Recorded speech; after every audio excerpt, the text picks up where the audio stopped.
2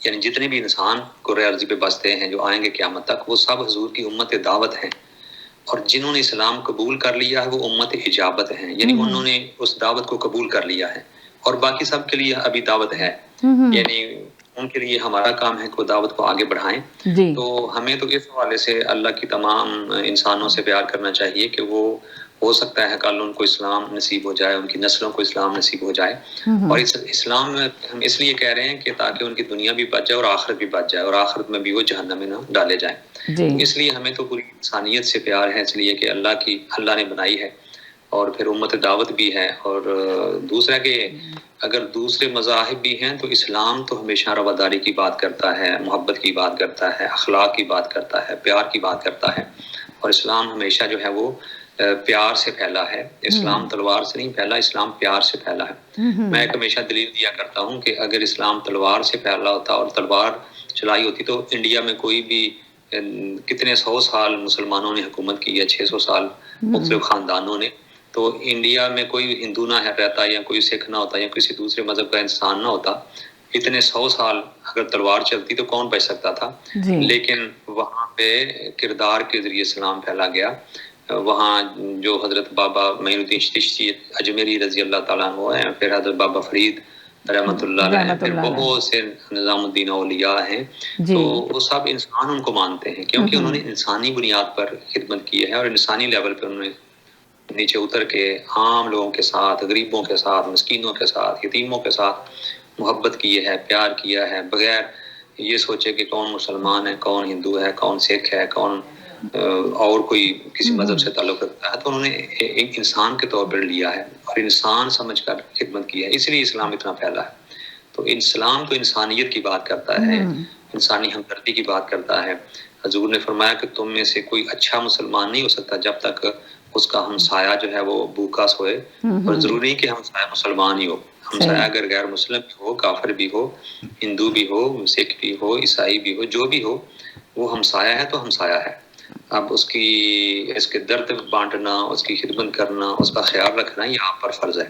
تو اسلام تو ایسا معاشرہ پیدا کرنا چاہتا ہے۔ بہت صحیح کہا۔ تو ابھی ہمارا سوال یہی ہے کہ حضور صلی اللہ علیہ وسلم کے زمانے میں جو نوجوان کیسے ہوتے تھے اور آج کا نوجوان کیا سوچتا ہے، اس کی سوچ کتنی چینج ہو چکی ہے، تو تھوڑا اس کے اوپر روشنی ڈالیں آپ، ذرا سا بات کریں کہ آج کا جو نوجوان ہے، جو نئی نسل ہے، نئی جنریشن ہے، وہ اچھا موضوع آپ نے سلیکٹ کیا ہے کہ حضور کے دور کا نوجوان اور آج کے دور کا نوجوان میں کیا فرق ہے۔ یہاں پہ میں ایک بات بنیادی طور پہ عرض کروں کہ حضور صلی اللہ علیہ وسلم کے دور میں اگر دیکھیں تو ہم 3 ادوار میں تقسیم کر سکتے ہیں کہ وہ دور جب آقا علیہ السلام دعوت دے رہے تھے، کچھ نوجوان اس دور کے تھے، پھر کچھ نوجوان جو ہیں وہ یعنی جب مکہ فتح ہو گیا اور اسلام پھیلنے لگا تو اس دور کے ہیں، اور پھر کچھ دور بعد از فتح مکہ اور بعد از یعنی پھر آقا علیہ السلام کی آخری حیات کے اندر پھر ایک اور ہی منظر پیدا ہو گیا تھا۔ پھر کچھ نوجوان مسلمانوں کے گھروں میں پیدا ہوئے تھے، یا پھر یہ کہ ہر طرف عقیدت کا ایک سمندر تھا، تو اس وقت جو غیر مسلم بھی مسلمان ہوتے تھے، تو اس دور میں جو نوجوان تھے پھر ان کا ایک رنگ اور تھا، یعنی جو تیسرا طبقہ بتا رہا ہوں نا، اس کا رنگ اور تھا۔ تو پہلے ایک دور کے جو نوجوان تھے وہ یوں سمجھ لیں کہ اسلام کے مخالف تھے۔ ظاہر ہے اسلام جب آیا تو اکیلے ایک آواز تھی جو حرا کی غار سے اتری تھی، اور پھر سوا کی پہاڑی پہ کھڑے ہو کر آپ صلی اللہ علیہ وسلم نے اسلام کا اعلان کیا تھا۔ تو آپ اگر غور کریں تو سب سے پہلے ایک نوجوان نے کلمہ پڑھ کے اسلام قبول کیا تھا۔ اس وقت کوئی سردار، کوئی بڑا، کوئی امیر، کوئی تاجر، کوئی مالدار اس نے اسلام قبول نہیں کیا تھا۔ سب سے پہلے ایک ابھرتا ہوا نوجوان، چھوٹا سا، یعنی وہ بچوں میں بھی شامل تھا، جوانی کی دہلیز پہ پہنچ رہا تھا، اور وہ تھے حضرت علی رضی اللہ تعالیٰ عنہ۔ تو جوانوں کو یہ ایک شرف ہے کہ پہلا نوجوان جس نے دعوت سنتے ہی لبیک کہا وہ ایک نوجوان تھے، وہ حضرت علی رضی اللہ تعالیٰ عنہ تھے۔ اور یہ اس وجہ سے بھی ہوتا ہے کہ یہ جو عمر ہوتی ہے جوانی کی، اس میں ابھی وہ لالچ پیدا نہیں ہوتے جو ذمہ داریوں کے بعد انسان کے اندر پیدا ہو جاتے ہیں، جب بچے ہوتے ہیں، بیوی ہوتی ہے، فیملی ہوتی ہے، اور رشتہ داریاں ہوتی ہیں، پھر آپ نے ان کے ساتھ ڈیل کرنا ہوتا ہے، آپ کے اوپر فرض ہوتے ہیں، آپ کے اوپر قرض ہوتے ہیں، کوئی ضروری معاملات ہوتے ہیں، مالی معاملات آپ کو مضبوط ہونا چاہیے، اس وقت یہ چیز نہیں ہوتی. تو بندے کے اندر ایک جذبات ہوتے ہیں اور دوسرا بوجھ کوئی نہیں ہوتا، تو تھوڑا سا بندہ جوانی میں جذباتی ہوتا ہے. تو بعد میں جب شادی وغیرہ ہو جاتی ہے اور گھر آباد ہوتا ہے، پھر انسان کو اور فکر چینج ہو جاتی ہے. تو یہ جو عمر ہوتی ہے بڑی مزے کی عمر ہوتی ہے اور بڑی جوشیلی عمر ہوتی ہے، اور اس میں تھوڑا خلوص زیادہ ہوتا ہے. آگے جا کے جب رشتے ہوتے ہیں نا، تو انسان آزمایا جاتا ہے، اولاد کے ذریعے بھی، مال کے ذریعے بھی اور تعلقات کے ذریعے بھی. لیکن اس عمر میں نہ تو دولت کی حرص ہوتی ہے، نہ کوئی عہدے کی حرص ہوتی ہے. ابھی انسان کے اوپر اتنے معاشرے کے اثرات نہیں ہوتے، انسان خالص انسان ہوتا ہے. تو اس وقت جو ہے وہ سچ کو قبول کرنے کا وہ زیادہ دائیا انسان کے اندر پاسبلٹی زیادہ ہوتی ہے کہ وہ سچ کو جلدی قبول کر لے. تو آپ دیکھتے ہیں کہ سب سے پہلا مسلمان جو ایک نوجوان تھا اور حضرت علی رضی اللہ تعالیٰ کی شکل میں سامنے آئے. اس وقت جو بڑے بڑے سردار تھے، ابو جہل تھے، ابو لہب تھے، عتبہ تھے، شیبہ تھے، بڑے بڑے تھے، انہوں نے سب مخالفت کی اور بڑی دور تک مخالفت کی. اور اس کے بعد بھی اس اگر موضوع کو لے لیں تو اس کے بعد بھی جو ہم دیکھتے ہیں کہ اس مخالفت کے ماحول میں جب پورا مکہ اور پورے قریش اور پورا ماحول ہی حضور کے مخالفت میں تھا، اس میں بھی ایک نوجوان اور حضرت یاسر رضی اللہ تعالیٰ عنہ، یہ ایک نوجوان تھے جنہوں نے اسلام قبول کیا.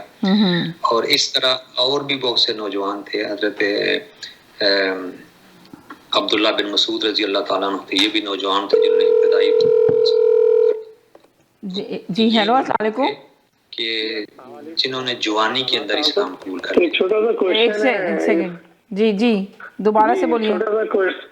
ایک چھوٹا سا یہ کوشچن ہے کہ اس وقت پینڈیمک ہے اور کرونا ہے، تو علامہ صاحب سے یہ کہ کوئی دعا، کوئی ورد ایسا ہو کہ جو ہم سب مسلمان اس کو پڑھتے رہیں اس سچویشن کے لحاظ سے، تو اگر یہ بتا دیں تو لوگوں کے لیے یہ بھی ایک شفا کا ذریعہ بنے گا. جی بہت اچھی بات ہے کہ صحیح کہہ رہے ہیں آپ. کوئی بھی دعا، کوئی ورد مولانا صاحب کو پتا ہوگا تو کہیں.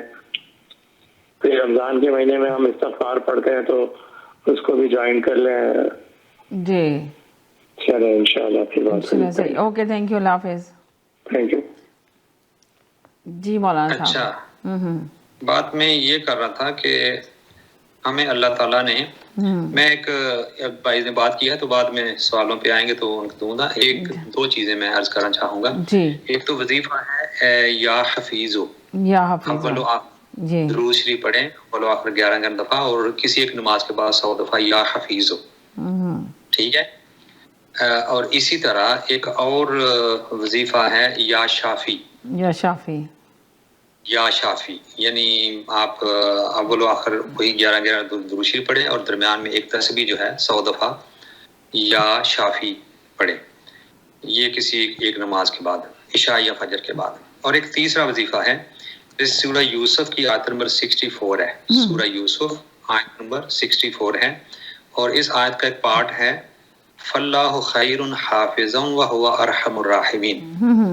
فَاللَّهُ خَيْرٌ حَافِظًا وَهُوَ أَرْحَمُ الرَّاحِمِينَ. یہ وہ دعا ہے جب حضرت یعقوب علیہ السلام نے اپنے بیٹوں کو مصر بھیجا تھا نا، تو اس وقت آپ یہ دعا پڑھ کے ان کو اللہ کی حفاظت میں دیا تھا کہ ان کو کوئی مشکل نہ آئے، پریشانی نہ آئے، تو اللہ ان کی حفاظت کرے.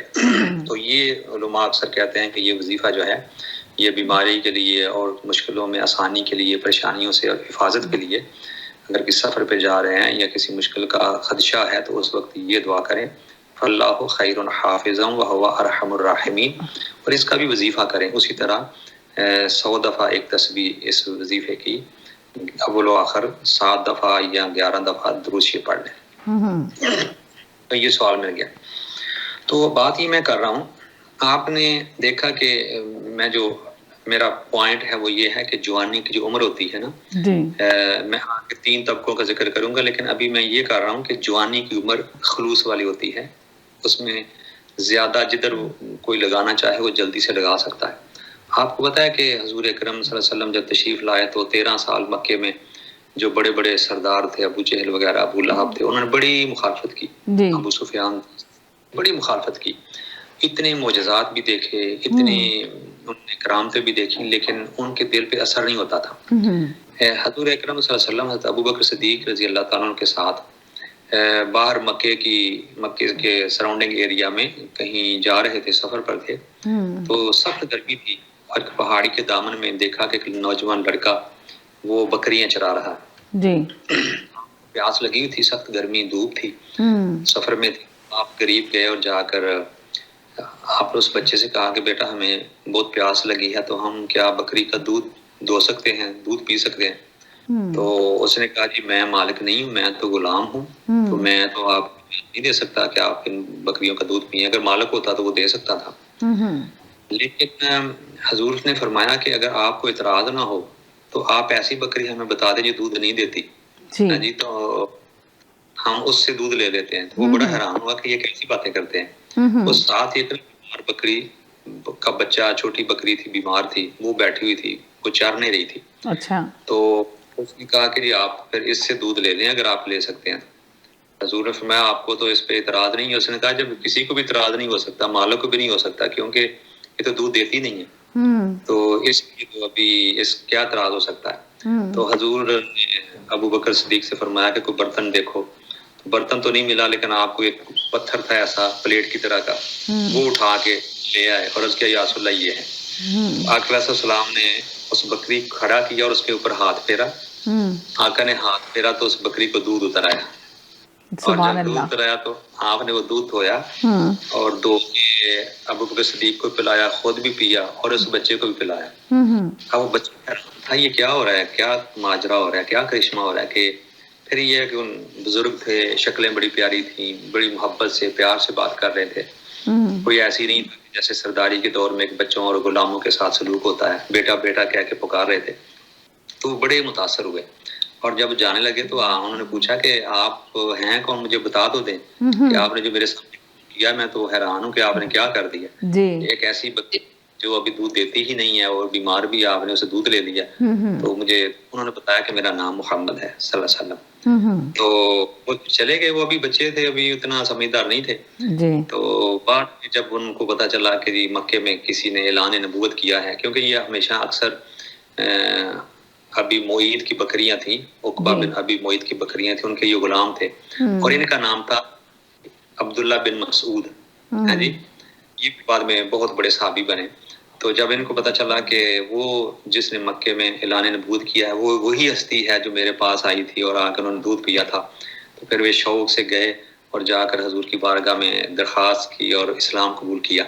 تو بس ایک اس کرامت اور معجزے کو دیکھ کر انہوں نے جا کر اسلام قبول کر لیا.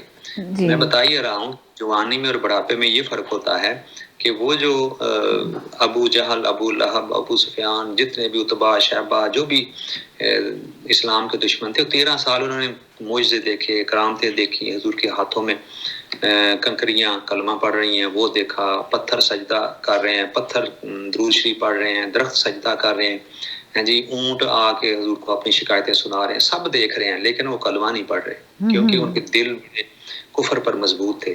ایک نوجوان ہوتے تھے کہ جو چھوٹی سی چیز دیکھ لیتے تھے فوراً کلمہ پڑھ لیتے تھے. بتا میں یہ رہا ہوں کہ جوانوں کے اندر ایک اتنا لگن اور جذبہ ہوتا ہے، چونکہ خلوص ہوتا ہے نا، اس کے اندر تکبر نہیں ہوتا، اس کے اندر دنیاوی حرص، لالچ، ہوس نہیں ہوتی. تو اس دور کے اندر جو نوجوان تھے نا، وہ سب سے زیادہ نوجوان ہی مسلمان ہوئے تھے.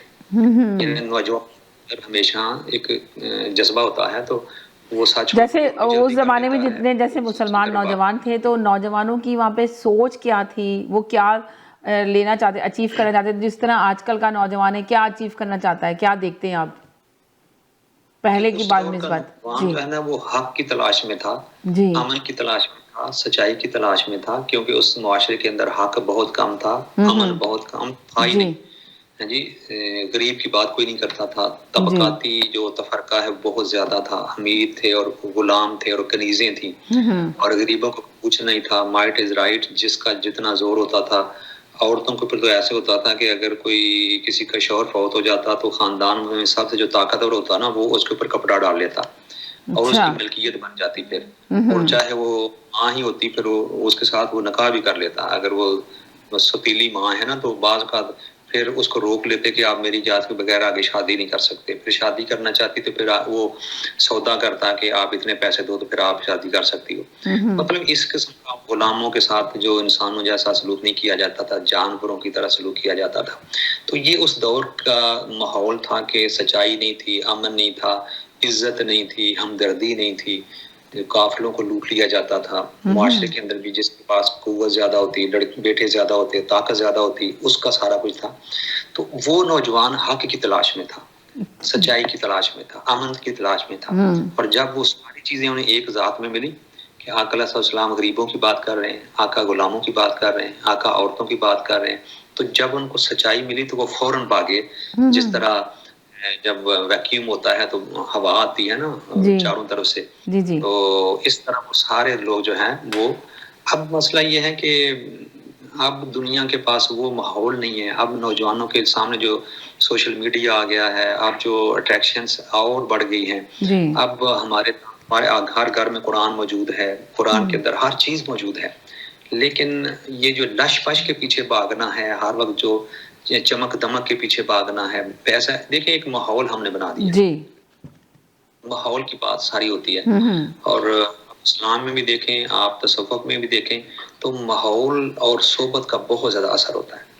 آپ نماز پڑھتے ہیں تو اللہ تعالیٰ نے نماز کے اندر ایک, ویسے تو بہت سی حکمتیں ہیں نماز کے اندر, بہت سی حکمتیں ہیں, لیکن ایک پوائنٹ عرض کرنا چاہوں گا. سورہ فاتحہ میں اللہ تعالیٰ نے ایک دعا ہمیں بتائی ہے, طریقہ سکھایا ہے کہ اس طرح اللہ سے, اور وہ کیا ہے, اہدنا الصراط المستقیم صراط الذین انعمت علیہم. اے اللہ ہمیں سیدھا دکھا ان کا راستہ جن پر تو نے ہمیں انعام کیا ہے. مطلب ہمیں نیک لوگوں کی صحبت دے, ہمیں نیک لوگوں کا راستہ دے, ہم ان کے پیچھے پیچھے چلیں جن پر تو نے انعام کیا ہے. اور ساتھ ہی فرما دیا غیر المغضوب علیہم ولا الضالین, نہ کہ ہم ان کے پیچھے چلیں جن پہ تو ناراض ہوا اور جو گمراہ لوگ ہیں. تو سورہ فاتحہ گمراہوں سے بچنے اور گمراہی سے بچنے, اور جن پر اللہ ناراض ہے ان سے بچنے اور ان سے دور رہنے کا اللہ نے حکم دیا ہے, اور نیکوں کے ساتھ رہنے کا حکم دیا ہے. یہ ہوتا ہے صحبت. قرآن مجید نے ہماری تربیت کی ہے کہ نیکوں کے ساتھ رہنا ہے اور بروں سے دور رہنا ہے. ہیلو السلام علیکم, مولانا صاحب ایک کال ہے. جی ہیلو السلام علیکم. جی السلام علیکم سمینا, السلام علیکم علامہ صاحب, کیا حال ہے آپ کی, کیسی ہیں آپ کی طبیعت ٹھیک ہے, خیریت سے ہیں؟ جی میں تو اللہ کا شکر ہے. اصل میں میری آنکھ لگ گئی تھی, ابھی بھی میری نیند سے تھوڑی سوچتی ہوں, تو ابھی میں نے ٹی وی کھولا ہے. میں صرف یہ کہنا چاہتی ہوں بہت اچھا شو چل رہا ہے سمینا, جتنے میں نے علامہ صاحب کی بات سنی ہے. اور میں صرف یہ کوشچن کرنا چاہتی ہوں علامہ صاحب سے کہ کسی نے سوال پوچھا تھا کہ جیسے ہم کچھ شو وغیرہ دیکھ رہے ہوتے ہیں ٹی وی پہ, کچھ نیوز بھی اکثر لگی ہوئی ہوتی ہے, تو آج کل تصویر آپ میں ہوتی ہے, تو اگر ہم کوئی اس کے اوپر تو کیا ایسے کر سکتے ہیں, تو گناہ تو نہیں ہوتا؟ بہت اچھا سوال آپ نے کیا ہے. ساتھ ساتھ ہم تصویر کر رہے ہیں کسی بھی اسم کی یا دودھ پاک کی, تو کیا ہم ایسے کر سکتے ہیں؟ تو یہ پوچھنا تھا مجھے. کوئی ایسا پروگرام نہیں جیسے کوئی ٹاک شو لگا ہوا ہے یا پھر کچھ نیوز وغیرہ آ رہی ہے؟ جیسے بہت اچھی بات ہے, جیسے رمضان کی ہم لوگ نئی اسپیشل ٹرانسمیشن دیتے ہیں, تو وہ قرآن کے بارے میں جو تفصیل بتا رہے ہوتے ہیں مولانا صاحب پڑھ کے, انسان کی پہچان, تو وہ جو پروگرام چل رہا ہوتا ہے مسلمان کی پہچان, تو اس میں اکثر لوگ بیٹھے ہوئے لوگوں کے ٹیکسٹ میسج آتے ہیں کہ بہت ہی پیارا پروگرام ہے, ہم ان کی بات بھی سن رہے ہیں مگر ہم اپنی تسبیح بھی ہاتھ میں لے کے پڑھ رہے ہیں سحری کرنے کے بعد. پوچھنا چاہتی تھی کہ یہ کیا یہ اس سے کوئی گناہ تو نہیں ہوتا؟ تو پلیز اس کے بارے میں بتائیے گا. اور سمینا بہت اچھا شو آپ لے کر آئی ہیں, اور میں بالکل یہی کہوں گی کہ آواز فاؤنڈیشن کا جو آپ ابھی ذکر کر رہی تھی تھوڑی دیر پہلے, تو بالکل یہ ایک چھوٹی سی جو بھی یہاں سے سارے لوگ یہاں ہم کچھ کوشش کریں گے تو اللہ تعالیٰ اس کو قبول کرے. ہمارے پاکستان میں بھی بہت زیادہ لوگوں کو ضرورت ہے, تو ہم اور سبھی لوگ ہے نا, اب دیکھیں پاکستان میں, میں نے یہی بتایا نا کہ سبھی لوگ اپنے رشتہ دار, اپنے قریبی, اپنے عزیزوں اقارب کو دے رہے ہیں, اور بہت سارے این جی او کام کر رہی ہیں پاکستان میں بڑی بڑی, مگر بہت ساری جگہیں ایسی ہیں جن کو یہ این جی او ریچ آؤٹ نہیں کر پاتی ہیں. تو یہ چھوٹے چھوٹے جو ایک دم بنتے ہیں ہیلپ کرنے کے لیے, یہ آواز فاؤنڈیشن ابھی ہیلپ کرنے کے لیے لوگوں کے لیے کھڑا ہوا ہے, تو یقیناً وہ ایسے لوگوں کو ریچ آؤٹ کر رہا ہے جہاں پہ وہ لوگ نہیں پہنچ سکے, جو نہیں جا سکے. بہت اچھی بات ہے, کیونکہ جو لوگ بیچارے چھوٹی جگہوں پہ رہتے ہیں یا دیہی علاقوں میں ہمارے رہتے ہیں, تو ان تک امداد پہنچانا اتنا آسان ہوتا بھی نہیں ہوتا. ہم کر سکے تو آپ کا بہت شکریہ ہے, اور میری یہی دعا ہے کہ اس حصے میں جو آپ نے ڈالا ہے اللہ تعالیٰ اس کو قبول فرمائے اور آگے بھی بڑھے. تو انشاءاللہ ہم آپ کے ساتھ ہیں سمینا. بہت شکریہ, تھینک یو سو مچ. آپ بھی یقین کریں, میں نے یہی کہا ہے کہ تمام ان لوگوں نے جن لوگوں نے بھیجے تو میں نے ان لوگوں کا بھی نام لے لیے کہ سب ہماری دعاؤں میں شامل ہیں. بہت شکریہ کہ انہوں نے ساتھ دیا آگے بڑھ چڑھ کے. اب یقیناً جتنے لوگ بھی آتے جائیں گے وہ یقیناً وہ اللہ تعالیٰ ہی ان کو اس کا اجر دے گا. ہم کچھ نہیں دے سکتے, ہمارے بس میں تو کچھ نہیں ہے, اللہ دیتا ہے ان سب چیزوں کا اجر, اور انشاءاللہ اللہ تعالیٰ بہت بڑا اس کا گفٹ دیتا ہے یہ اگر بندہ سوچے اور تو. اللہ تعالیٰ جو ہے وہ نیت دیکھتا ہے, تو وہ بالکل صحیح بات ہے کہ چاہے چھوٹا ہو یا بڑا ہو, حصہ تو حصہ ہوتا ہے. حصہ تو ہوتا ہے. ہاں ضروری نہیں کہ بہت بڑا حصہ ڈالے, جتنا بھی ڈال سکتا ہے, جتنی بھی اللہ تعالیٰ نے اس کو توفیق دی ہے اتنا حصہ ڈالے. اتنا ڈال دے کہ ایک انسان کی ضرورت پوری ہو جائے, ایک گھر کی ضرورت پوری ہو جائے, انسان کی نہیں ایک فیملی کی ضرورت پوری کر سکے, اس کا اتنا حصہ ہونا چاہیے تاکہ وہ انسان جو ہے نا خوشی سے ایک عید منا لے, اچھے سے رمضان گزار دے اپنی فیملی کے ساتھ. اتنا ہماری کوشش ہے. دیکھیں اللہ تعالیٰ کتنا ہمارا ساتھ دیتا ہے, جتنا ساتھ دے گا اللہ تعالیٰ ہم اتنا ہی اس میں حصہ ڈالیں گے. ساتھ دے گا اور آپ کے لوگ بھی سب ساتھ دیں گے, جتنا دے سکتے ہیں ہم سب لوگ تو ضرور اس میں حصہ ڈالیں گے. اور باقی یہ کہ میں شو بہت اچھا لے کر آتی ہیں آپ, اور علامہ صاحب بہت اچھی طریقے سے ڈیٹیل میں بتاتے ہیں, جو سن کر ریپیٹ میں بھی ہم سنتے ہیں اور بہت اچھا لگتا ہے. آپ یقین کریں ویکینڈ پہ علامہ صاحب کا ہی شو تھا, میرا یہی والا ہی شو چل رہا تھا. آپ بلیو کریں گے کہ میرے پاس کتنے میسیجز آ رہے ہیں, کتنی کالیں آ رہی ہیں کہ سنیں یہ لائیو, جو مجھے لگتا ہے کہ کال نہیں کرتے, وہ ہو سکتا ہے وہ نکل جاتا ہے لائیو شو دیکھنا ان کا, تو جب وہ ریپیٹ میں دیکھ رہے ہوتے ہیں تو اتنی عوام دیکھ رہی ہوتی ہے. مجھے اتنی میں سرپرائز ہوئی اور اتنی حیرت کی میں نے. سنتے ہیں بہت اچھا لگتا ہے. آپ لوگوں کا بہت شکریہ, اور اللہ تعالیٰ آپ کو اس کا جزائے خیر دے, اور اللہ تعالیٰ سب کی پریشانیاں دور. اور یہ دیکھیں کہ ہمیشہ ہر چیز جو ہوتی ہے نا عوام کی وجہ سے ہی ہر چیز کامیاب ہوتی ہے. یہ آپ لوگ کی, میں ہمیشہ کہتی ہوں نا کہ جتنے آپ لوگ تعریف کرتے ہیں آگے پروگرام کے اندر کہ تکرار اتنا اچھا ہے, تو میں ہمیشہ آپ لوگوں سے کہتی ہوں کہ یہ اچھا تو آپ لوگوں نے بنایا ہے اس لیے کہ آپ لوگ کی اتنی پیاری میسیجز ہوتے ہیں, اور واقعی میں جب یہ ریپیٹ میں سنا جا رہا ہوتا ہے تو لوگ آپ کالر کی ہی باتیں سن رہے ہوتے ہیں غور سے, ایک کالر یہ بول رہا ہے, ایک کالر یہ بول رہا ہے. اب یہ مولانا صاحب کی جو اتنی لوگ تعریف کر رہے ہیں اور اتنا مجھے میسیجز لکھ رہے ہیں کہ ان کا انداز بیان اتنا ماشاءاللہ سے پیارا ہے, اور اللہ تعالیٰ ان کے علم میں اضافہ کرے اور ان کی آواز میں اتنا وہ دے کہ یقین کریں دل سے دعا نکلتی ہے. اس لیے کہ یہ بھی ایک بہت بڑی نیکی کا کام کر رہے ہیں. اتنی ارلی مارننگ ہمارے ساتھ آپ سوچیں شو میں شامل ہوتے ہیں, بہت بڑی بات ہے, بہت بڑی نیکی ہے. اس کا اجر ہم نہیں دے سکتے نہ چینل دے سکتا. جی بتاتے ہیں کہ ہم کو بہت پیارے طریقے سے بتاتے ہیں, بہت اضافہ ہوتا ہے. اللہ تعالیٰ آپ لوگوں کو اس کا جزائے خیر دے. سمینا اور علامہ صاحب آپ سے ان کا بہت بہت شکریہ. Thank you, thank you so much, بہت شکریہ. جی مولانا صاحب. جی بات میں نوجوانوں کی کر رہا تھا. جی تو ایک طبقہ وہ تھا, پھر بہت سے نوجوان جو ہیں وہ اسلام لائے, اسلام قبول کیا. حضرت بلال رضی اللہ تعالیٰ عنہ, وہ بھی جوانی کی عمر تھی جب ان کے اوپر ظلم بھی ہو رہا تھا, اور پھر آپ وہ کلمہ پڑھ کے مسلمان ہو گئے. اس طرح سلمان فارسی بھی نوجوان لڑکے تھے جو بکتے بکاتے آ کے, ان کا بھی بڑا پیارا واقعہ ہے, تو وہ کسی وقت سنائیں گے آپ کو انشاءاللہ. بہت مزے کا واقعہ ہے, لیکن وہ بھی نوجوان تھے اور آ کے اسلام قبول کیا. مطلب وہ جو ڈپریسڈ پیپل تھے, جو محروم لوگ تھے, وہ سارے آ کے حضور کے در پہ جمع ہو گئے.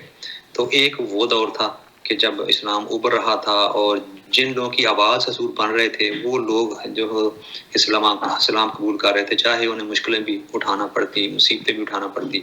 آپ دیکھتے ہیں بلال رضی اللہ تعالیٰ پہ کتنا ظلم ہوا, حضرت یاسر رضی اللہ تعالیٰ پہ کتنا ظلم ہوا, حضرت سمیہ پہ کتنا ظلم ہوا. تو یہ سب تقریباً نوجوان لوگ تھے جنہوں نے اسلام قبول کیا. یہ اس دور کے. اب آپ یہ دیکھیں کہ اس دور میں مسلمانوں نے کتنا ظلم سہا اور پھر اسلام قبول کیا, اتنی جدوجہد کرنے کے بعد. اور آج کا مسلمان آپ دیکھیں کہ آج کا نوجوان اس کی سوچ میں اور وہاں کی سوچ میں کتنا فرق ہے. پھر ایک اور میں آپ کو ایک منظر دکھاتا ہوں. ایک حضرت عبداللہ بن سلام, وہ بھی یوں سمجھ لیں کہ نوجوانی کی عمر میں تھے. تو وہ تھے یہودی عالم تھے.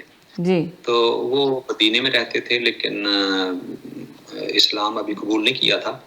تو انہوں نے کتابوں میں تو بہت پڑھا ہوا تھا آخر الزمان نبی کے بارے میں, تو سوچتے ہیں کہ میں جاؤں اور جا کر محمد صلی اللہ علیہ وسلم ملوں. وہ آئے ہیں مدینے میں, تو ان جا کر تعارف کرتا ہوں, دیکھتا ہوں وہ کیا کہتے ہیں. تو جا رہے تو رستے میں ایک گھر سے قرآن مجید کی آواز آ رہی تھی, اور آواز یہ آ رہی تھی کہ اے اہل کتاب, تم اللہ سے ڈرو. یہ نہ ہو کہ تم حق کو قبول نہیں کر رہے, یہ نہ ہو کہ اللہ تمہارے چہروں کو جلسا دے اور تمہارے چہرے شکلیں بدل جائیں.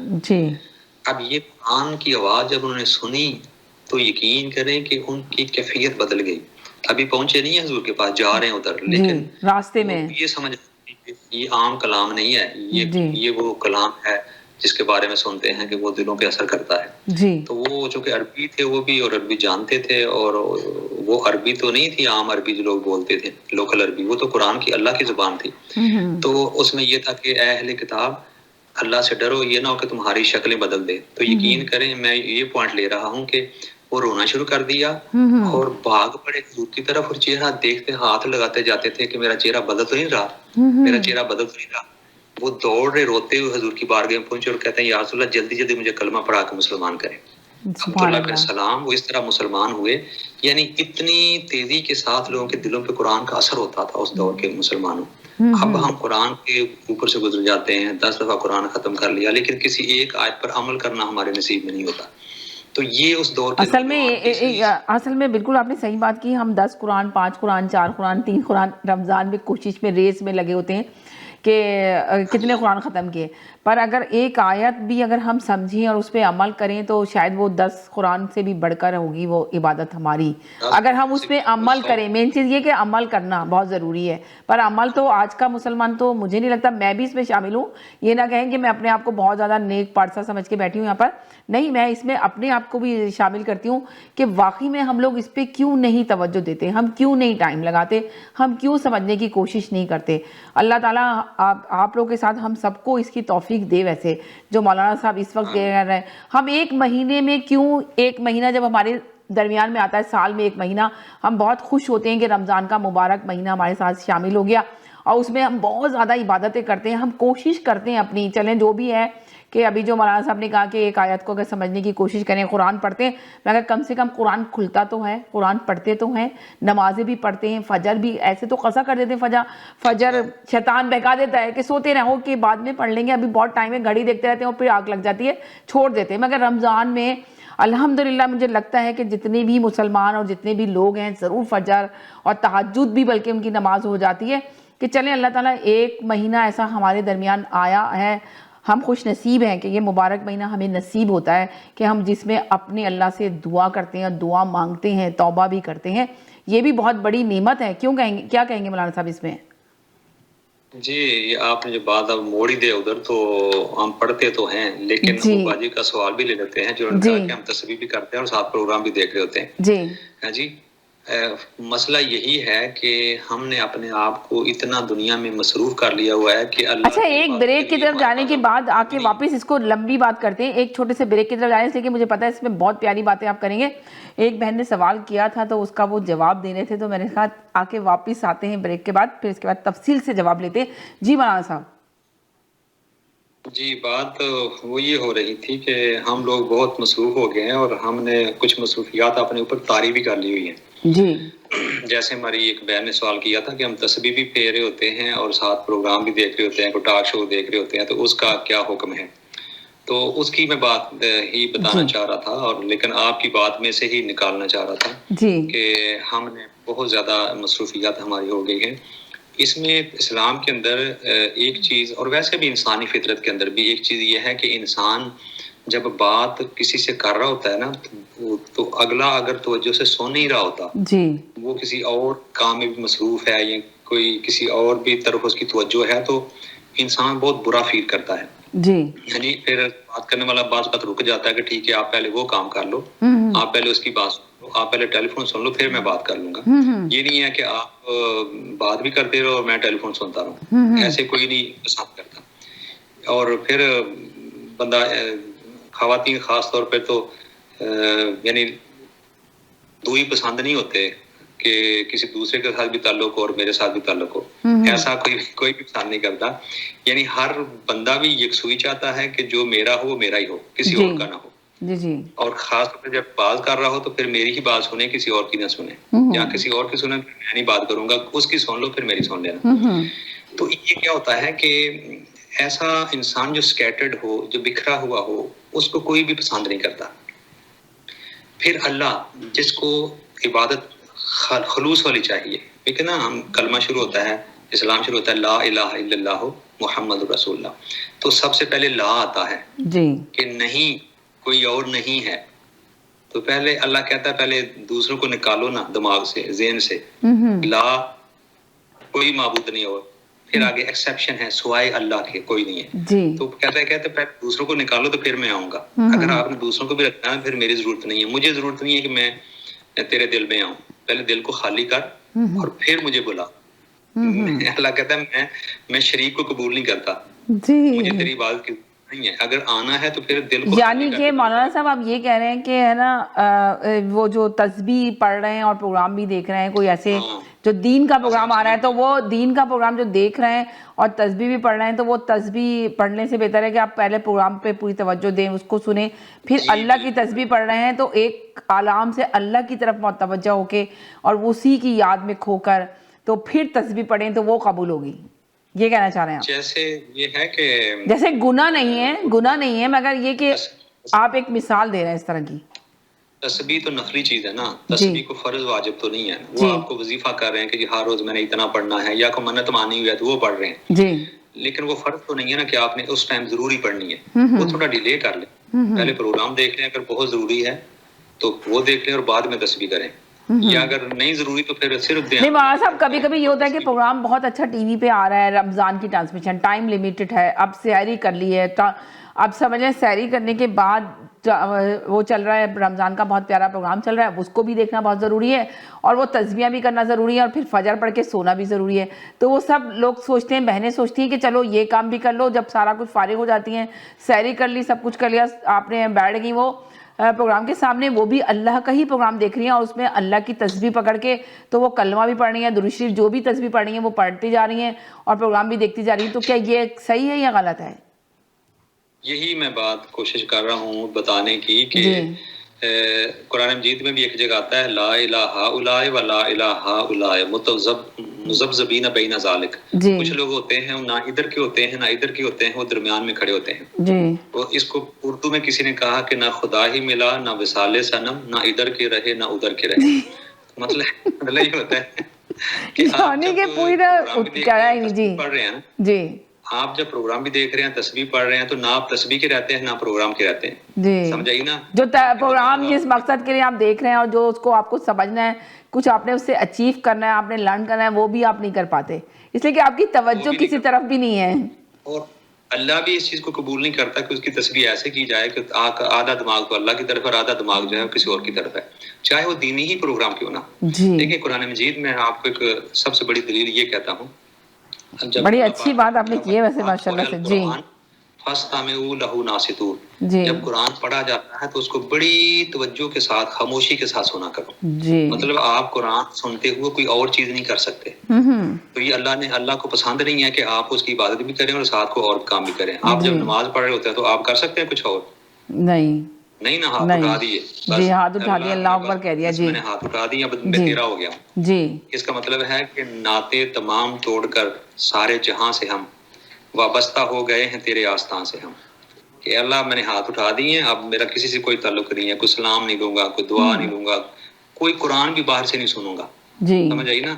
کوئی اگر یہ نہیں ہے کہ کوئی چھینک مارے تو آپ الحمدللہ کہتے ہیں تو کوئی یرحمک اللہ کہہ دیں آگے سے نماز کے اندر. یہ بھی نہیں کرنا. آپ نماز کے اندر خود چھینک مار کے الحمدللہ بھی نہیں کہہ سکتے. اللہ کا نام بھی نہیں لے سکتے. وہ کہتا ہے جب میرے ساتھ ہو نا تو پھر ذکر بھی چھوڑو پھر میرے ساتھ بات کرو. تو مقصد یہ ہے کہ جو تسبیح ہوتی ہے یا بڑی پیاری بات کی ہے کہ آپ نے یہ کہا ہے کہ اللہ کی جب عبادت کرو تو صرف اللہ کے ہو کر ہی اس سے مانگو اسی سے بات کرو اسی کی عبادت کرو. ایک اور مثال دیتا ہوں. جی یہ مولانا روم نے بیان کی ہے اور غالباً حضرت رابعہ بصری رضی اللہ تعالیٰ عنہ کے بارے میں بیان کی ہے. آپ کو پتا ہے وہ کتنی اللہ کی نیک بندی تھی اور وہ تو ان کی تو باتیں کیا ہیں کہانی جدا ہے نا. ایک نوجوان تھا وہ بھی ابھی نوجوان تھی تو ایک نوجوان آ گیا تو اس نے کہا جی آپ بڑی پیاری ہیں میں آپ سے محبت کرتا ہوں.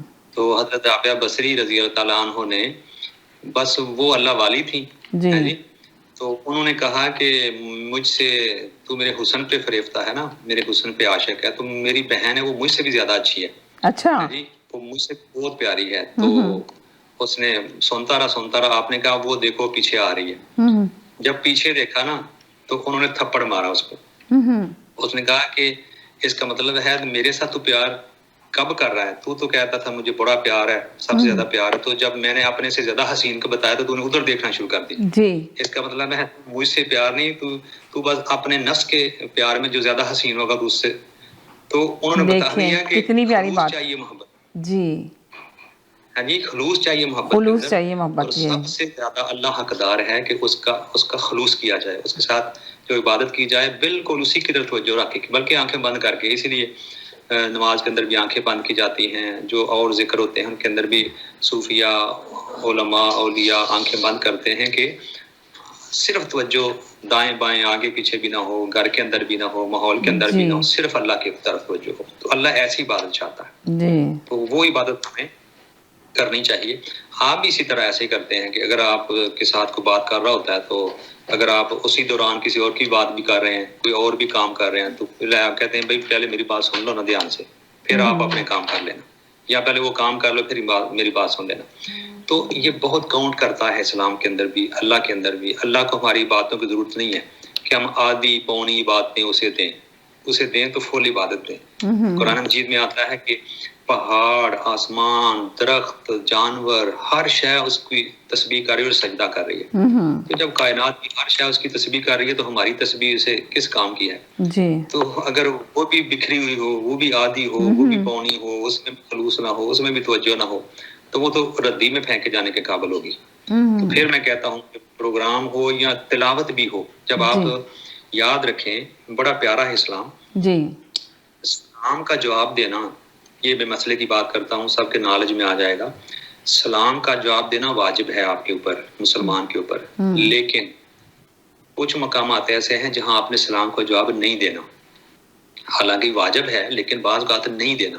جی کیوں کب نہیں دینا؟ قرآن پڑھتے وقت نماز پڑھ رہے ہیں تو آپ سلام کا جواب نہیں دے سکتے، جب آپ قرآن پڑھ رہے ہیں، جب آپ وضو کر رہے ہیں، جب آپ کوئی اسپیچ دے رہے ہیں، جب آپ جی ایک کالر ہے، ایک منٹ کے لیے جی، ایک وہاں سے ایک سب جی ہیلو ہیلو السلام علیکم۔ جی وعلیکم السلام جی، السلام علیکم علامہ صاحب۔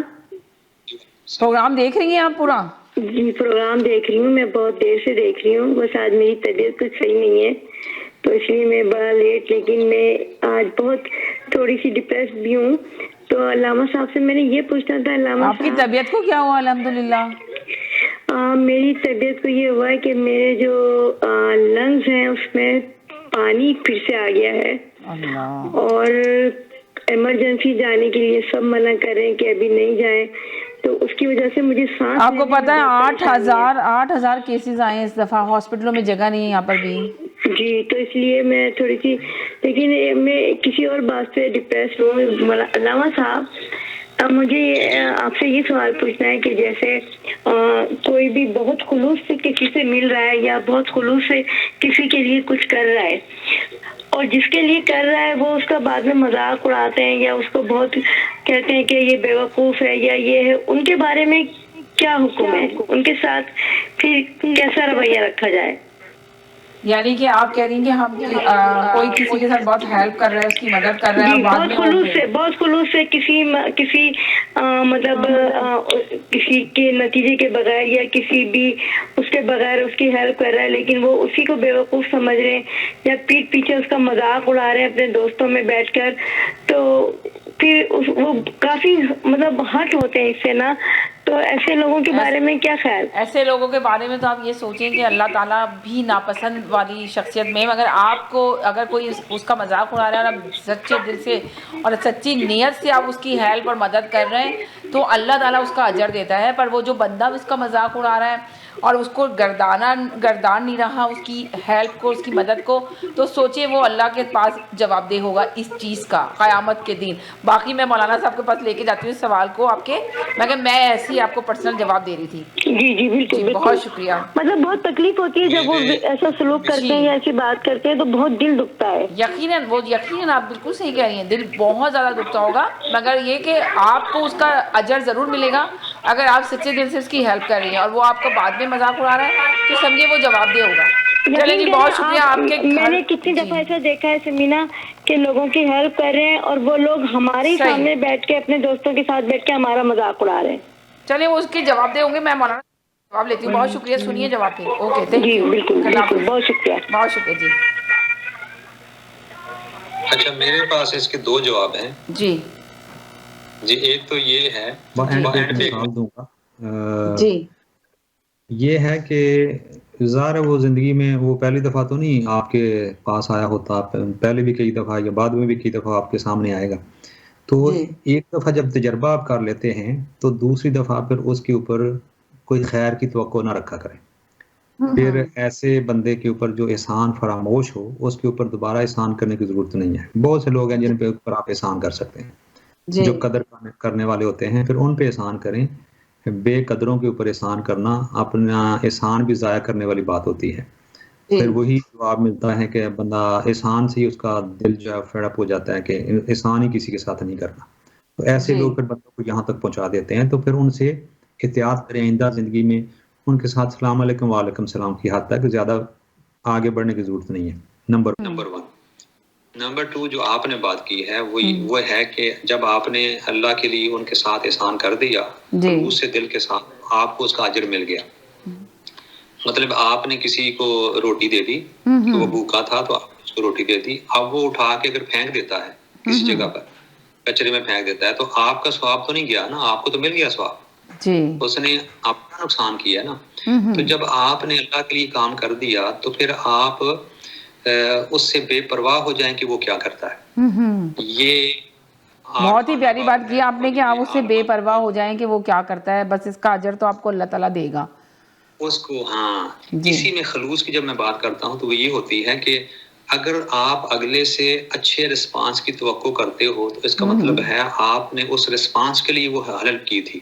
جی سمجھ آئی نا. ہو سکتا ہے اللہ آپ کو آزما رہا ہو کہ اس نے میرے لیے وہ کام کیا ہے یا اپنے وہ گڈ ول کے لیے کام کیا ہے. ہو سکتا ہے اللہ آپ کو آزما رہا ہو جی اور اگر آپ اس کے کمنٹ سے دکھی ہو گئے تو اس کا مطلب ہے آپ نے اس کی خوشنودی لینے کے لیے، اس کو راضی کرنے کے لیے، اپنا حمایتی کرنے کے لیے، اپنی فیور لینے کے لیے اس کو دیا تھا. اگر آپ نے اللہ کے لیے دیا ہوتا تو آپ کو اللہ پر یقین ہوتا کہ میں نے اس سے اجر لینا ہے، اس بندے سے نہیں لینا. تو ہمیشہ یاد رکھیں کہ جب بھی آپ بات کریں، جب بھی کسی کے ساتھ احسان کریں تو وہ اس بندے کے لیے نہ کریں، ہمیشہ اللہ کے لیے کریں. جب آپ اللہ کے لیے کریں گے تو اس کو اس کے برے رسپانس پہ آپ کو دکھ نہیں ہوگا، کیونکہ آپ پتا ہوگا کہ میں نے اس کے ساتھ تو کیا ہی کچھ نہیں ہے، میں نے تو اپنے رب کے لیے کیا ہے اور میرا رب جو ہے وہ مجھے وہ ضرور قبول کرتا ہے. تو ہمیشہ یاد رکھیں یہ آزمائش ہوتی ہے. جی ہیلو جی نہیں سمینا، میرا مقصد یہ ہے کہ اس کا کوئی وہ نہیں چاہیے کہ وہ ہمیں اس کا وہ دے، ریوارڈ دے یا وہ دے. بس مقصد یہ ہے کہ وہ جو دوسروں کے ساتھ بیٹھ کے مذاق اڑاتے ہیں نا وہ تکلیف دیتا ہے. اور کوئی اور اس سے مطلب اللہ نہ کرے کہ اس سے کوئی جواب میں کوئی اچھی توقع نہیں چاہیے، کچھ نہیں اس سے امید اچھی ہے، لیکن بس لوگوں کے ساتھ جب وہ بیٹھ کے مذاق اڑاتے ہیں نا تو وہ تکلیف دیتا ہے بہت. تو وہ مولانا صاحب نے کہا نا کہ ایسے لوگوں سے دور ہو جائیں. جی بس یہ بالکل بہت اچھی بات مولانا صاحب نے بتائی ہے اور اسی پہ ہمیشہ عمل کریں گے کہ مطلب ایسے لوگوں سے نہیں ملیں. زیادہ ریزرو ہو جائے وہ ایسے لوگوں سے کہ ایک دفعہ آزمائیں گے، دوسری دفعہ تھوڑی آپ کے کم سے کم وہ کرتی رہیں گی. جی اور آپ نے دیکھا ہے کہ میں کس طرح میرا جا رہا ہے، آپ خود بھی جانتے ہیں کیسے لوگ کرتے ہیں. جی بہت شکریہ جی. بہت شکریہ. ایسے ہی ہوتا ہے جی، ایسے ہی ہوتا ہے کہ لوگ بیوقوف سمجھتے ہیں ہم نے ان کو الو بنا لیا، ہم نے یہ کر لیا وہ کر لیا. بھائی تمہیں یہ نہیں پتا کہ اس کے دل کی کیفیت کیا تھی. جب اس نے آپ کی ہیلپ کی تھی تو اس نے کتنے خلوص سے کی تھی، اس نے اللہ کے لیے کی تھی، اس نے تمہیں ایک انسان سمجھ کے کی تھی، اس نے تمہیں ایک مجبور سمجھ کے کی تھی. تو اس کے دل کی کیفیت اپنی ہے. لیکن اگلا جب بے وفا قسم کی اور مذاق کرتا ہے، ہر دوسروں کے سامنے مذاق اڑاتا ہے کہ میں نے اسے بیوقوف بنا لیا. بھائی بیوقوف کوئی نہیں ہوتا. آپ ابھی ہو سکتا ہے ملینز لے کے آپ انڈیا بھیج رہے ہوں، ہاں جی، تو لوگوں نے تو آپ اللہ کی رضا کے لیے دیا، انسانیت کے لیے دیا. آپ کل کلام کو کہیں کہ میں نے اتنے کو بیوقوف بنا لیا تو وہ تو آپ کا اندر کا جو گند ہے نا وہ اس دینے والوں کا قصور تو نہیں ہے. اگر کوئی ایسا اڑاتا ہے تو وہ اپنے اندر کا اتنا کمینہ انسان ہے کہ اس کو نیکی کی پہچان ہی نہیں ہے کہ نیکی کیا ہوتی ہے. اس نے خود وہ کام کیا نہیں ہوتا اور دوسروں کے کیے کی قدر نہیں کرتا. تو ایسے جو ہوتے ہیں نا بے قدرے قسم کے لوگ، ان سے دور رہنا چاہیے. وہ کبھی بھی آپ کی عزت نہیں کریں گے. دیکھیں عزت تو کسی کی بھی اچھالنا بہت بری بات ہے نا، اسلام میں حرام ہے. حضور نے فرمایا حرام علیکم، تمہارے اوپر حرام ہے دوسروں کا مال، دوسروں کی جان اور دوسروں کی عزت. تو ایک عام انسان اس کی بھی عزت آپ کے اوپر حرام ہے، جو آپ کے اوپر احسان کرتا ہے، جو آپ کی ایک سیکنڈ مولانا صاحب، ایک اور کالر کا فون آ گیا. جی ہیلو. ہیلو علامہ صاحب، بہت اچھا آپ نے جواب دیا. میں اس کے اندر ایک سوال تھوڑا سا اور ایڈ کروں گی. جب ایک بہن نے کوشچن کیا تھا، بعض دفعہ ایسا بھی ہوتا ہے علامہ صاحب کہ کوئی معاملہ زندگی کا ہوتا ہے جس میں ہم سچ بول رہے ہوتے ہیں، لیکن ہمارے پاس کوئی پروف ہی نہیں ہوتا پیش کرنے کے لیے، اور اگلا جو بندہ ہوتا ہے وہ بالکل یقین نہیں کرتا آپ کی بات کا، کیونکہ آپ کے پاس کوئی پروف نہیں ہوتا. تو اس وقت انسان کو اتنا بے بسی محسوس ہو رہی ہوتی ہے، وہ سمجھ کچھ نہیں آتا کہ کیا کرے. تو ایسی سچویشن میں انسان کو کیا کرنا چاہیے؟ پلیز کیا آپ کا سوال ہے کہ اگر انسان کے پاس ذرا جی زندگی کبھی ایسے معاملات ہوتے ہیں کہ چلے وہ مولانا صاحب سمجھ گئے آپ کے سوال کا، کہ بعض دفعہ ایسے معاملات ہو جاتے ہیں جس کے پروف نہیں ہوتا، ابھی وہ جواب دیتے ہیں. بہت شکریہ. جی مولانا صاحب. دیکھیں میری بہن، جب آپ کوئی بات کر رہے ہوتے ہیں نا، تو جن لوگوں نے آپ پہ اعتبار کرنا ہوتا ہے نا، ان کو ثبوت کی ضرورت نہیں ہوتی. جی میں آپ کو بنیادی بات بتا دوں، وہ کہہ رہے ہیں کہ پروف نہیں ہوتا کہ ہم پروف دے سکیں اپنی بات کو کہ ہم صحیح کہہ رہے ہیں کچھ معاملات میں. جنہوں نے آپ کی زبان پہ اعتبار کرنا ہے نا، ان کو پروف کی ضرورت نہیں ہوتی. اور جن کو پروف کی ضرورت ہوتی ہے نا، جب ان کے پاس سفیشینٹ پروف آ بھی جاتے ہیں نا، وہ پھر بھی نہیں مانتے، کیونکہ انہوں نے نہیں ماننا ہوتا. جیسے آپ کے پاس ہسٹری ہے، آقا علیہ السلام اتنی عظیم شخصیت ہے، تو 13 سال مکے کے اندر کیا کیا پروف نہیں دیے انہوں نے. صحیح. یعنی آپ کی قرآن کہتا ہے فقد لبثت فیکم عمرا من قبلہ افلا تعقلون. محبوب یہ تیری کوئی بات نہیں نہ مانتے، تو ان کو بتاؤ کہ میں نے 40 سال تمہارے اندر گزارے ہیں، تمہارے اندر میں نے عمر گزاری ہے. جی تو وہ عمر جو ہے نا، وہ میری گواہی ہے. 40 سال ہمارے ساتھ جھوٹ نہیں بولا، میں نے تمہیں دکھ نہیں دیا، میں نے تمہیں تکلیف نہیں دی، میں نے دھوکہ نہیں کیا، میں نے چوری نہیں کی. تو میری 40 سالہ زندگی جو ہے وہ دلیل ہے کہ میں جو آج کہہ رہا ہوں وہ سچ ہے. جی تو دیکھیں نا، جن کو دلیلیں چاہیے تھی، جب ان کو دلیلیں بھی دی گئی، ان کو معجزے بھی دکھائے گئے، تو وہ پھر معجزوں پر بھی جواب نہیں دیا ہے. اور جنہوں نے لیا نہ تھا، انہوں نے کوئی دلیل نہیں مانگی. حضرت علی نے کوئی دلیل مانگی تھی پہلے دن جی کہ جب آپ نے اعلان کیا تھا تو کوئی دلیل نہیں مانگی تھی، وہ فوراً کلمہ پڑھ کے مسلمان ہو گئے تھے. اور جن کے مقدر میں نہیں تھا، وہ 13 سال بلکہ 23 سال تک وہ کلمہ نہیں پڑھ کے مسلمان ہوئے. تو بات یہ کر رہا ہوں ان کی ڈارس بنانے کے لیے کہ وہ آپ کا قصور نہیں ہوتا، وہ اگلے کی نیچر اور فطرت ہوتی ہے. جو آپ پہ اعتبار نہیں کر رہا ہوتا نا، اس کی فطرت ایسی ہے کہ وہ شکی مزاج ہے، وہ آپ پہ اعتبار کرنا نہیں چاہتا. ورنہ آپ تو ہم ایسے لوگ ہیں کہ میرا بھائی ہو، میرا دوست ہو، میری بہن ہو، کوئی میرے ساتھ بات کرے نا، تو میں ان سے پوچھے بغیر میں کہہ سکتا ہوں کہ وہ یہ نہیں کر سکتے. جی فار ایگزامپل، میں اپنے قائد کی بات کرتا ہوں، ڈاکٹر طاہر القادری صاحب، کوئی آ کے کہتا ہے نا جی انہوں نے یہ کہا، تو میں کہتا ہوں وہ یہ نہیں کہہ سکتے. جی مطلب یعنی کہ آپ کو اتنا بھروسہ اور اتنا یقین ہے. دیکھیں ظاہر ہے وہ اتنا بڑا طاہر القادری کا ایک بہت ماشاء سے بہت بڑا نام ہے، اتنی بکس وغیرہ لکھی انہوں نے، سب کچھ ہے. میری 20-25 سال کی ریلیشن شپ ہے، اگر اتنی دیر کے بعد مجھے ان پہ اعتماد نہیں ہے، تو پھر میرا کیا تعلق ہے ان کے ساتھ.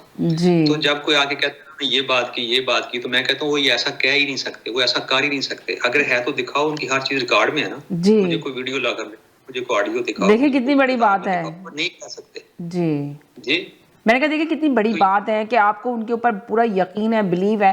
آپ ان کے ساتھ آپ نے ٹائم گزارا اتنا، تو آپ نے ان کو پہچان لیا، آپ نے ان کو جان لیا کہ ان کی نیچر کیا ہے. مین چیز یہ ہمیں پہچاننا ہے. ہم لوگوں کو جس طرح بھی 2 بہنیں آئیں اور 2 انہوں نے آ کے اپنی بات شیئر کی، تو یہ بات ہے، اس کا یہ مقصد ہے کہ ہم لوگوں کو پہچاننے کی ضرورت ہے. ہم لوگوں کو پہچان نہیں پاتے، اور ہم وہ کام آنکھیں بند کر کے ایک دفعہ دھوکہ کھاتے ہیں، مگر دوبارہ ہم اسی کو کرنے کی کوشش کرتے ہیں. تو زیادہ ضروری ہے کہ ہم ان کو پہچانیں. اگر آپ کو اس زمانے میں کوئی مخلص اور اچھے لوگ ملتے ہیں تو ان کی بہت دل سے قدر کریں. جس طرح ابھی انہوں نے بتایا کہ میرا تعلق بہت ٹائم سے 25 سال آپ نے زندگی گزارے ان کے ساتھ. 25 سال آپ نے ان کے ساتھ زندگی کے گزارے، تو یقیناً ان کے ساتھ بہت عوام ان کے ساتھ ہے، بہت سارے لوگ ان کے ساتھ ہیں.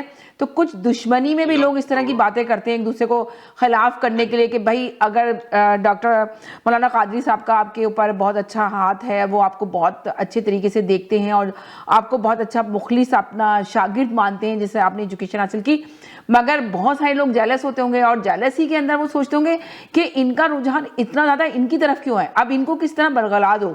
کسی طرح ان کے خلاف کر دو تو وہ جھوٹی بات کرتے ہیں. پر آپ کا یقین اور آپ کی پہچان اور آپ کا ایمان، سب سے مین چیز یہ کہ آپ جس طرح ان کو پہچانتے ہیں، آپ ان کو جان گئے کہ ان کا کیا خلوص ہے اور وہ کیا بات کہہ سکتے ہیں. بہت پیاری بات کی آپ نے ویسے. جی اسی طرح آپ لوگوں کے ہر بندے کے سراؤنڈنگز میں کچھ ایسے لوگ ہوتے ہیں جو آپ پہ اندھا اعتماد کرتے ہیں، اس کو کہتے ہیں بلائنڈ فیتھ. جی جی جی. تو وہ اصل میں آپ کے وہی دوست ہوتے ہیں، وہی آپ کے رشتے ہوتے ہیں، وہی آپ کے پیارے ہوتے ہیں. وہ نہیں ہوتے کہ آپ اگر ان کے قرآن بھی اٹھا دیں نا، آپ بعض بات ایسے بھی ہوتا ہے آپ کی ہماری سوسائٹی میں، بندہ قسم بھی اٹھا لیتا ہے تو اگلا نہیں مانتا. جی ایسے ہوتا ہے کہ نہیں ہوتا؟ ہاں بہت ہوتا ہے. اگر وہ وقت چپ بھی ہو جائے گا لیکن اس کے دل میں وہ بات جاتی نہیں ہے، وہ کہتے ہیں اس نے جھوٹی قسم کھا لی ہے. ایسے بھی ہوتا ہے. ہاں تو وہی میں بات کر رہا ہوں کہ جس نے نہیں ماننا وہ نہیں مانتے. چاہے آپ پریشان نہ ہو، آپ اپنے دل سے بات کر دیں کہ میں نے یہ بات کر دی، آپ نے ماننی تو مانو، نہیں مانی تو نہ مانو، لیکن میں نے اپنے دل کی بات کر دی. میں آپ کو ایک بڑی پیاری مثال دیتا ہوں. حضرت عیسیٰ علیہ السلام انہوں نے ایک بندے کو چوری کرتے ہوئے پکڑ لیا. آپ نے اس کو رنگے ہاتھوں پکڑا اور پکڑ کے تو جو اس وقت کی عدالت تھی، یہ 4 بندے جنہوں نے فیصلہ کرنا تھا اس کے پاس لے گئے، اس بندے نے چوری کی ہے اور میں نے اس کو پکڑ لیا اوپر سے. اب اس بندے نے کیا کیا، اس نے قسم اٹھا لی کہ اللہ کی قسم میں نے تو وہ چوری نہیں کی. اب میں ایک نبی کی اور ہماری یہ فرق ہوتا ہے، ہمارے اور ایک نبی کے اندر یہ فرق ہوتا ہے. بڑی توجہ سننے والی بات ہے. جی جی. میں کہہ رہا تھا نا کہ کوئی قسم بھی اٹھا لے تو ہم قسم پر بھی اعتبار نہیں کرتے اور کہتے نہیں یہ ساس بہو کے جھگڑے، یہ بہنوں کے جھگڑے، بھائیوں کے جھگڑے، خاندانوں کے اندر، تنظیموں کے اندر ایسا ہی ہوتا ہے. اگلا قسم بھی اٹھائے تو دل صاف نہیں ہوتا، وہ جھوٹی قسمیں اٹھاتا ہے. باہر میں جا کے کہتے ہیں جھوٹی قسمیں اٹھاتا ہے. اصل میں اگر اس نے جھوٹی بھی اٹھائی ہے نا تو پھر جب قسم اٹھا لی تو پھر آپ نے دل صاف کرنا ہے. جی سمجھائی؟ میں حضرت عیسیٰ علیہ السلام کی بات کر رہا ہوں کہ جب اس نے چور نے، آپ نے تو اوپر سے پکڑا ہے اور چور نے جب قسم کھائی تو آپ نے اس کو چھوڑ کے پتہ کیا لفظ بولے؟ یہ سننے والے ہیں. جی آپ نے فرمایا یہ سچ کہتا ہے، میری آنکھوں نے جھوٹ بولا ہے. عیسیٰ علیہ السلام کہتے ہیں یہ سچ کہتا ہے، میری آنکھوں نے جھوٹ بولا. جی میری آنکھیں جھوٹ بولتی ہیں، میری آنکھیں جھوٹ بولتی ہیں. بڑی بات ہے. جی اب قسم جب اس نے کھا لی ہے، قسم کھا لی ہے تو مجھے اپنی آنکھوں پہ اب اعتبار نہیں کرنا، اب مجھے اس کی قسم پہ کرنا ہے. یہ ہیں وہ لوگ جی ان کو اللہ کی اتنی حیا ہوتی ہے کہ اگر وہ جھوٹا بھی ہے تو وہ جانے خدا جانے میں نے خدا کے نام کی حیا کرنی. جی سمجھ آئی؟ تو بات جو ہماری بہن نے کی تھی کہ جب آپ سچے بھی ہوتے ہو، آپ اپنے دل کی بات بھی کر دیتے ہو، ایون کہ قسم بھی اٹھا دیتے ہو، لیکن بعض لوگ اعتبار نہیں کرتے، وہ پھر آپ کا قصور نہیں ہے، وہ پھر ان کی فطرت سوچ، ان کی فطرت کا قصور ہے. جی جی ان کے ساتھ پھر اور کہتے ہیں کہ مولانا صاحب اگر کوئی ایک بائی مسٹیک ہو جائے، کسی سے کوئی غلطی ہو جائے، کچھ غلط کر دے اور پھر اس کے بعد وہ سوری کرے، تو ایک اچھے مسلمان کو تو یہ ہونا چاہیے کہ وہ اس کی سوری کو قبول کرے اور اس کو معاف کر دے، پھر اس کو کہے جی کہ پھر دیکھے اس کو وہ آگے پھر کیا کرتا ہے، دل سے معاف کر دے. اب جیسے اگر دل سے ایک شخص معاف بھی کر دیتا ہے تو جو دوسرے لوگ ہوتے ہیں تو وہ اس کو بار بار ریمائنڈ کرا رہے ہوتے ہیں کہ اس شخص نے تمہارے ساتھ فلاں وقت یہ کیا تھا، تو آج آ کے یہ کس طرح یہ بات کر سکتا ہے. تو بھائی آپ یہ دیکھیں کہ اللہ تعالیٰ ہے سزا دینے والا، بندوں کے اختیار میں نہیں ہے یہ چیز. اگر وہ دل سے ایک پیچھے بیٹھ کے وہ معافی مانگ رہا ہے شخص اور کہہ رہے کہ مجھ سے بائی مسٹیک ہو گیا، مجھ سے غلطی ہو گئی، میں نے یہ کام کیا، تو چلیں اگر وہ سامنے والا اس کو معاف کر رہا ہے اور پھر دوبارہ سے وہ چیز کرنے کی کوشش کر رہا ہے، تو اب دوسرے لوگوں کو بھی چاہیے کہ وہ دوبارہ سے ریوائنڈ نہیں کریں ہر چیز کو، کہ آ کے بتائیں کہ جی اس شخص نے آپ کے ساتھ فلاں وقت یہ کیا تھا. جی مولانا صاحب. جی سوال یہ رکھا ہے کہ اگر کوئی معافی مانگتا ہے تو اس کو معافی دینی چاہیے کہ نہیں دینی چاہیے. جی یاد رکھیں جو اسلامی ویلیوز ہیں نا، ان میں سے ایک بہت بڑی ویلیو یہ ہے کہ اگر کوئی آپ سے کوئی شرمندہ ہوتا ہے، کوئی معافی مانگتا ہے، کبھی کسی نے زیادتی کی ہے اور وہ معافی مانگے تو اس کو معاف کر دینا چاہیے. جی یہ اور دل سے معاف کر دینا چاہیے. آپ کیا کہتے ہیں؟ جی میں نے کہا دل سے معاف کر دینا چاہیے. کیا کہتے ہیں اس سلسلے میں؟ دل سے معاف کر دے اس کو، دوبارہ سے دل سے معاف کرے اور اس کو اور دل میں جگہ دے اس کو اپنے. اوپر سے معاف کرنے کا تو منافقت ہوتی ہے نا، کہ زبان سے کہہ دے میں نے معاف کیا اور دل سے معاف نہ کرے تو وہ تو منافقت ہے، وہ جھوٹ ہے. تو سچ تو ہے ہی کہ پھر جب معاف کرے تو پھر پچھلے وہ ڈیلیٹ کر دے، فنش کر دے، وہ ختم کر دے. بالکل صحیح کہا. جی اس کو زیادہ پہلے سے بھی پیار کرے تاکہ وہ سمجھے کہ واقعی اس نے معاف کر دیا. جی دیکھیں اللہ تعالیٰ نے 91 ٹائم قرآن مجید میں فرمایا ہے واللہ غفور الرحیم. جی 91 ٹائم اللہ نے، اور 44 ٹائم اللہ نے فرمایا وہ یغفر لمن یشاء، جس کو چاہتا ہے معاف کر دیتا ہے. یعنی معافی کا لفظ اس قرآن مجید میں تقریباً 200 سے زیادہ دفعہ اللہ نے استعمال کیا. جی 200 سے، اور 200 سے دفعہ دیکھیں جنہوں جی نے بہت بڑے بڑے بلنڈر کیے ہوئے ہیں. اللہ تعالیٰ اتنا کریم ہے. میں سورہ الفرقان کی ایک آیت ہے بہت پیاری، وہ اللہ تعالیٰ عباد الرحمن، وہ رحمان کے بندے کون سے ہوتے ہیں، وہ ان کی صفتیں کر کے نا، تو اینڈ پہ جا کے کہتے ہیں جنہوں نے قتل نہ کیا ہو، شرک نہ کیا ہو، قتل نہ کیا ہو، زنا نہ کیا ہو، جی وہ اللہ کے بندے ہیں. لیکن اگر کوئی یہ تینوں کام بھی کر لے، شرک بھی کر لے، قتل بھی کر لے اور زنا بھی کر لے، فرمایا کہ اگر وہ سچے دل سے اللہ سے توبہ کرتا ہے. بڑا پیاری آیت ہے، سننے بہت والی پیاری ہے، آیت ہے، سارے صحیح. سامعین بڑی توجہ سے سنیں. جی جی جی اللہ فرماتا ہے یبدل اللہ سیئاتہم حسنات. اگر اس نے کبیرہ گناہ بھی سارے ہی کر لیے ہیں لیکن سچے دل سے اللہ سے توبہ کرتا ہے، تو اللہ تعالیٰ صرف یہ نہیں کہ اس کو گناہ معاف کرتا ہے، بلکہ اللہ تعالیٰ ان کے گناہوں کو نیکیاں بنا دیتا ہے. اندازہ کریں، ان کے سبحان گناہوں اللہ. کو جی نیکیاں الٹا بنا دیتا ہے. یہ نہیں کہ صرف بڑے بڑے گناہ معاف کر دیے، جی تو کیا یہ احسان اللہ کا کم تھا کہ وہ گناہ ہی معاف کر دے؟ جی نہیں، اس نے گناہ بھی معاف کیے اور ساتھ ان گناہوں کو نیکیاں بنا دیا. جی یہ ہے اللہ.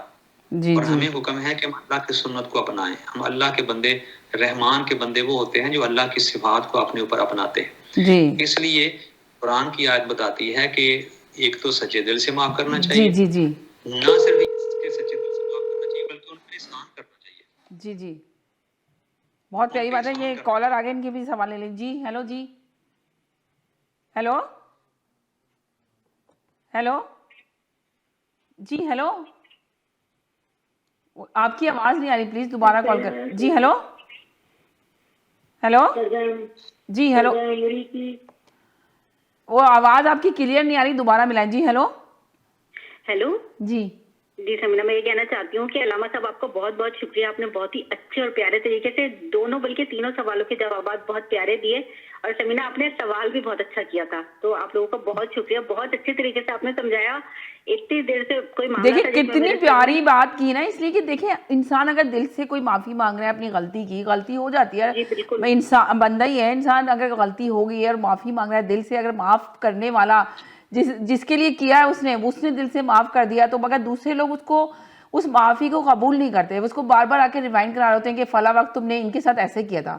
تو اب کیا صحیح بات بات ہے. کریے. یہ بالکل بہت جی پیاری بات آپ نے کی. یہی جی ہوتا ہے جی اصل زندگی میں، تو یہی ہوتا ہے کو دوسرے لوگ معاف کرنے، جس کا معاملہ ہے وہ تو دل صاف بھی کر لے، جی مگر دوسرے لوگ اس کو صاف کرنے پہ بھی سزا دے رہے ہوتے ہیں کہ کیوں صاف کر لیا اپنا دل. تو علامہ صاحب نے جی بہت پیارے طریقے سے بتایا، بہت اچھے طریقے سے. سمینا آپ کا بہت شکریہ، علامہ صاحب کا بھی بہت بہت شکریہ کہ ہمیشہ آ کر اتنے اچھے طریقے سے وہ سمجھاتے ہیں کہ دماغ کی بندی ساری گرہیں کھل جاتی ہیں. واقعی صحیح کہہ رہی ہیں، اور بہت ساری چیزیں ایسی مینشن کرتے ہیں. یہ دیکھیں آپ نے جو سوال کیا تھا نا، یہ آپ کے ہی کا سوال نہیں تھا کہ ہم جو ہے نا کچھ پروگرام دیکھ رہے ہوتے ہیں، جو دینی پروگرام ہی دیکھ رہے ہوتے ہیں رمضان کے اندر، اور سحری کرنے کے بعد بیٹھ جاتے ہیں تسبیح لے کر اور تسبیح پڑھنا شروع کرتے ہیں. دیکھیں کتنی پیاری بات انہوں نے بتائی ہے. یہ کتنا زبردست میسج لوگوں تک جائے گا کہ دیکھیں آپ کو اللہ کو ضرورت نہیں ہے ان سب چیزوں کی. اگر آپ اللہ کے ساتھ کسی اور کو شریک کر رہے ہیں تو اللہ اس کو قبول نہیں کرے گا. اگر آپ کو پڑھنا ہے تو اللہ کی تسبیح کرنی ہے تو آپ اکیلے بیٹھ کے اللہ کی تسبیح کریں. ایک وہی میں بات ایک اور ہے. سوال جی ایڈ کرنا چاہتی تھی سمینا، جی تھوڑا سا. اکثر اوقات ایک عادت ہوتی ہے کہ کوئی چیز جیسے تیسرا کلمہ ہے، اب وہ پڑھنے کی جب جدھر بھی فارغ ہیں تو ہم پڑھے جا رہے ہوتے ہیں، تو وہ جی کبھی کبھی ایسی جگہ بھی جہاں پڑھنا نہیں چاہیے تو منہ سے نکل جاتا ہے، تو اس کا بھی کیا گناہ ملتا ہوگا؟ یہ میں پوچھنا چاہتی تھی کہ ایک کچھ ورد ہو جاتا ہے نا منہ پر کہ انسان کو یاد بھی نہیں رہتا اور منہ سے خود بخود ہی انسان پڑھ لیتا ہے، تو کیا اس پہ بھی گناہ مل جاتا ہے اگر ہم کہیں ایسی پڑھ لیں جیسے؟ تو کیا اللہ تعالیٰ گناہ دے دیں گے؟ اس کا بھی پلیز ضرور بتائیے گا. اور بہت اچھا شو چل رہا ہے سمینا، بہت شکریہ آپ لوگوں کا. کیونکہ جو کام آپ جی بہت انویلنگلی شکریہ. کرتے ہیں نا، جی جی نہ چاہتے ہوئے ہو جاتا ہے، تو حضور کی امت میں اللہ تعالیٰ نے اس کو معاف رکھا ہے. گناہ نہیں کرتے، بلکہ وہ تو اللہ تعالیٰ جانتا ہوتا ہے نا کہ یہ بندہ میری محبت میں کر رہا ہے یا اس کی عادت بن چکی ہے اور وہ زبان پہ چڑھ گیا ہے، تو وہ گناہ نہیں ہوتا. وہ اللہ تعالیٰ سے سکھا. ہیلو جی السلام علیکم. جی وعلیکم السلام. آپ کی لائن ہی نہیں مل رہی تھی، بار بار آپ کی آواز میں کہہ رہی ہوں ہیلو ہیلو، آپ کو آواز نہیں لائن آ رہی. جی میرا مولانا صاحب سے سوال ہے کہ جو ہماری قضا یہ رمضان کا بابرکت مہینہ ہے، تو اس مہینے میں ہم جو نمازیں ہم سے قضا ہوئی ہیں ہم اس کو ادا کریں یا جو نوافل ہیں ان کو ادا کریں؟ جی بہتر تو یہ ہے کہ قضا نمازیں ادا کر لیں. یہ بڑے مزے کی بات ہے کہ حضور اکرم صلی اللہ علیہ وسلم نے ارشاد فرمایا کہ جو نفل ہوتے ہیں نفل اور سنتیں، فرمایا کہ ان کو بھی کثرت سے پڑھا کرو.